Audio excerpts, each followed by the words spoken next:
Now, a day after the attack on the Israeli embassy, more details are emerging. Sources say that the police have scanned CCTV footage. Visuals now reveal a bike shadowing the Israeli SUV. Meanwhile, the forensic and the NIA officials have also reached the blast site, and the NIA director has also reached the blast site along with his forensic experts. And for more information, we are now joined by Bhavtosh, who joins us live. Bhavtosh, what more details are emerging? Are there any clues now from the CCTV camera footage? Even as we speak, the first and the foremost task before the investigator is to first carry out a thorough search of the car. In fact, for the first time, the NIA director visited the crime scene. He was being briefed by the DIG investigation of NIA, who gave a rundown as to exactly what happened at the spot. He told how the car moved and when the sticky substance was attached to the car and how the explosion took place. The NIA director, S.C. Sinha, even spoke to the media briefly. He said that he will provide all assistance to the Delhi police, which is the lead investigation team in the case, and also said that he won't comment anything on the probe when asked a specific question about whether Hezbollah is involved in the terror attack or not. As far as the CCTV is concerned, the police have said that it's only a grainy visual of few seconds, which shows there was a bike which was trailing an SUV. That's it. They have said they have to further analyze that CCTV footage. And as a next step in the investigation, the police have also taken CCTV footage of several places in New Delhi where they suspect the biker might have gone. Right, and Bhavtosh, we are also hearing that a special team will also be joining in. NIA is also probing this entire blast. Now, what remains to be seen is that when does a forensic report come? Will we get to know who was behind this? There are a lot of questions. So, are we expecting any briefing anytime soon? Well, as of now, the Delhi police has said that they will only submit a report to the Union Home Ministry. An official statement might be issued by the Home Ministry. As far as the forensic report is concerned, late last night, the first report was given to the special team of the Delhi police, which said that a mix of nitroglycerine and potassium chlorate might have been used in the bomb.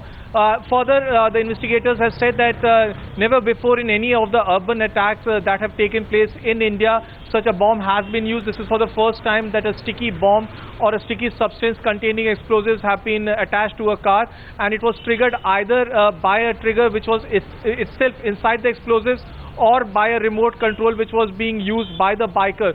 That's what the investigators have said, and that's the reason why a team from Andhra Pradesh police, which specializes in study of explosives, have now also arrived at the New Delhi police station where the car is now being kept. The Georgian police have arrested 2 people in relation to the failed bomb in Tbilisi. The details of interrogation have in fact been shared with India. The database of suspects with Israeli agencies will also be shared.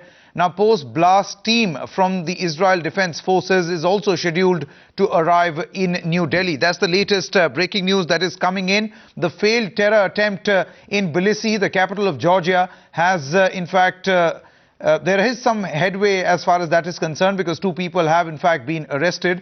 Nikunj Garg, our correspondent, joins us for more in New Delhi. Now, Nikunj, take us through this particular aspect that the post-blast team from the Israel Defense Forces are also scheduled to arrive in New Delhi. Could this perhaps lead to more intelligence sharing?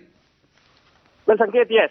Israel and India, though, have been trying to keep a lid on this subject, but they already have a very robust intelligence sharing mechanism in place, both formally and informally, keeping in mind that, it's the same stream of the Islamic jihadi terror that both have been facing the brunt of for many, many years now.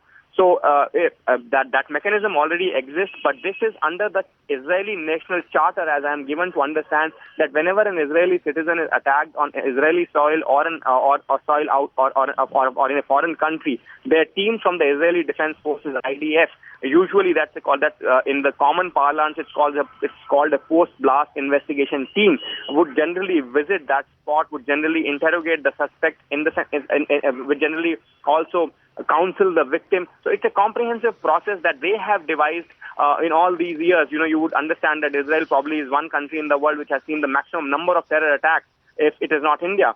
then they have a full comprehensive mechanism wherein they, whenever they see that terror attack has been carried out against their own interests or citizens, they go through that entire motion. So that team is likely to come to India either today or tomorrow. The Ministry of External Affairs and the Ministry of Foreign Affairs of Israel are tying up that process because people would require visa to travel to India also. Those will not be diplomats. They will also be security experts in that team.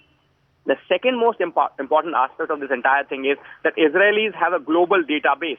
They have a global database on the individuals who are capable of trying to carry out strikes on their interests, on their citizens in any part of the world. Now, suspects that are capable of carrying out such strikes, who have the wherewithal and connectivity to carry out such strikes. I am not saying precisely in India, but I am saying Southeast Asia, South Asia.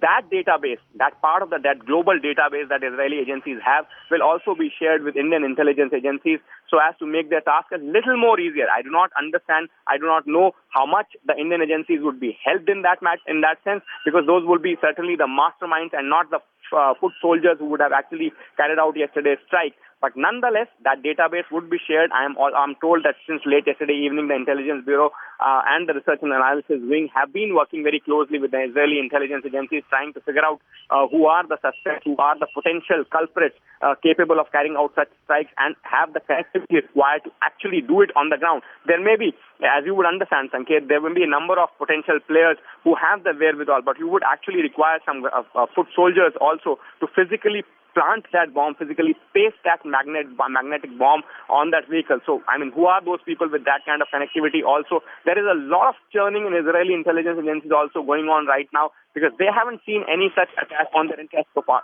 Sanket.